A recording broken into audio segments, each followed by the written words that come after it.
Bring quickly the best robe and put it on him, and put a ring on his hand and shoes on his feet, and bring the fattened calf and kill it, and let us eat and celebrate. For this my son was dead and is alive, and he was lost and is found. Nakita yung anak niya, nakita malayo pa lang, anong nangyari? Tumakbo yung tatay, sinalubong, kasi yakap siya. Hindi ito ibang tao, anak ko to amoy baboy yun. Pagkain ng baboy yung kinakain nun. So, imagine mo yung itsura ng anak, pero ano doon? He embraced his son, he kissed him. Anong meaning ng holy kiss sa Bible? Fellowship and worship.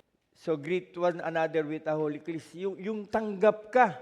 The best robe represents the imputation of righteousness, covering the filthy rags of the son's sinful past with honor and favor. In the Bible, robe is often associated with honor and the righteousness of God. Sabi niya, bumalik na yung anak ko, bihisan siya ng pinakamagandang damit. Best robe, yung sinuot sa kanya.